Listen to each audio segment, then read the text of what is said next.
When you are helping seniors declutter, what should you keep and what should you toss? Arguments can quickly arise when debating over each object, so in this video I'm going to give you 5 categories of objects that should be decluttered. Welcome to my channel. If you're feeling overwhelmed and tired and would like tips about simple and healthy living, then spend some time with me. So, in a recent video, I shared tips on how to help your senior parents declutter. In this video, I'm going to share tips specific to what items to let go, and I will be discussing categories of items and giving you examples within each category. These categories are from my personal experience, from helping friends and family, and working with a few elderly clients, and also from research. Then at the end, I will have a tip on how to help someone declutter when they don't want to. So let's get started. The first category of items concerns safety. Safety should be a key factor when deciding which items to keep or toss. This category is non-negotiable when it comes to our loved ones' well-being. Under this first category, I found 3 subcategories. The first subcategory is hazards, especially tripping hazards or items that may cause falling. Examples of tripping hazards include loose cords, unsecured rugs, piles of stuff on the floor such as papers, books, and magazines, and other loose items. These items need to be either secured, relocated, or removed entirely. Some rugs can be secured with rug grippers that can be added to the bottom of the rug. Piles of stuff and items in the middle of the room need to be moved to a place where they can't be tripped over. Or better yet, if those items are not needed or used, toss them. The next subcategory of items that affect the safety of seniors, and actually anyone, is expired foods. My parents both experienced poverty at some points in their childhood, so they were taught to keep everything. And I get it, but my mom kept food well past the expiration dates for perishable foods, and she kept some teas for decades, and they definitely lost their fragrance and potency.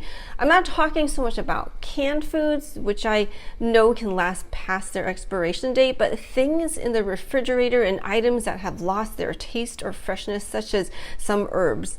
There are great videos and information out there that go into detail about specific food items, so I am not going to do that here, but I did want to mention this category because expired foods can be a hazard, and as our parents age, their sense of taste and smell decreases. So they may not notice that the milk smells bad, or that some of their leftovers isn't tasting quite right, or maybe they don't see the mold on their cheese or bread.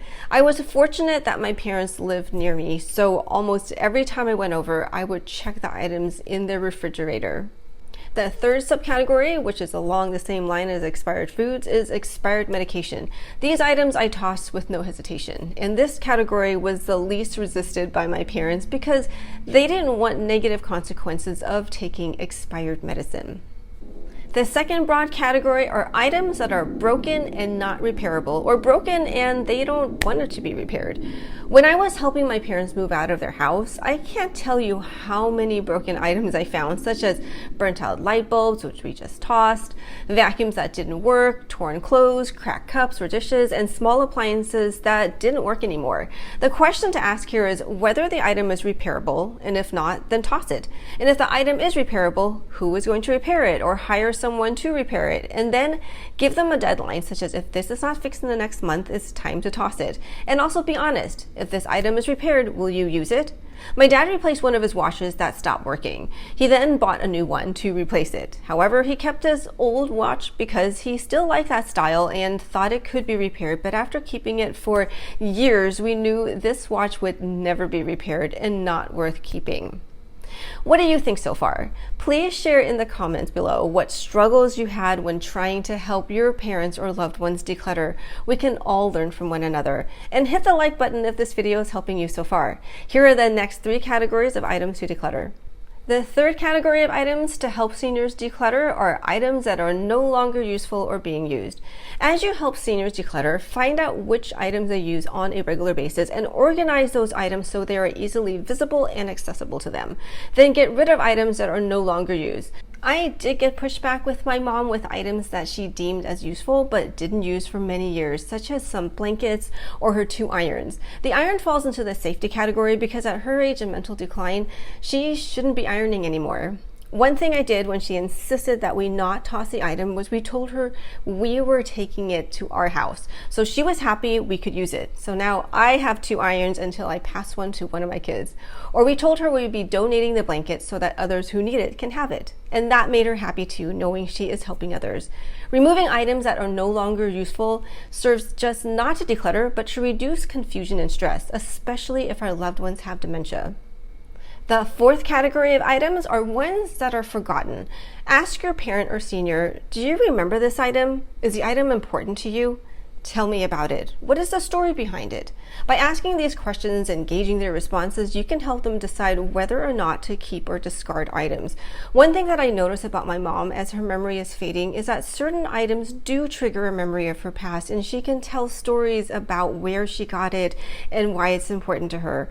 When we were clearing out her possessions, I enjoyed hearing most of her stories and learning more about my mom and her past.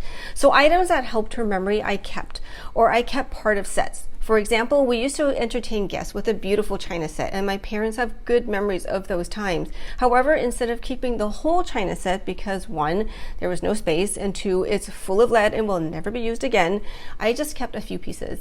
But items that serve no purpose and are forgotten may be best to donate.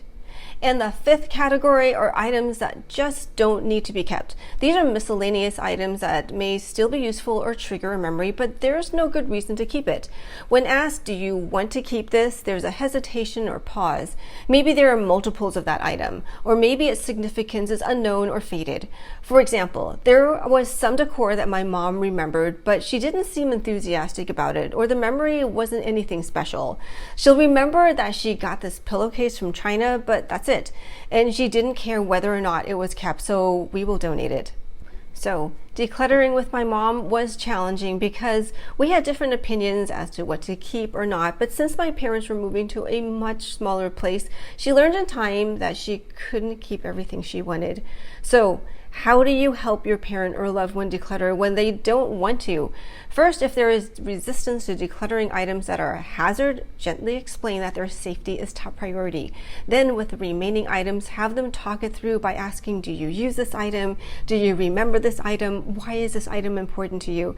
Sometimes in explaining, they will realize they don't need the item anymore. Don't belittle or shame them if they resist, because that will only make them stand firm in their position, even if it makes no sense to you. Please remember that you cannot force anyone to declutter, no matter how well-meaning and logical you are being.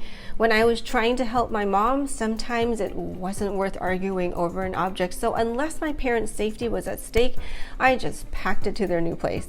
In the end, your relationship with your loved one is more important, so preserve your relationship and sanity and respect their decision. You can model a life of simplicity, and maybe one day they will recognize the benefits. How can you simplify your life? Subscribe to my channel and then watch this video next. Until then, stay healthy and live simply.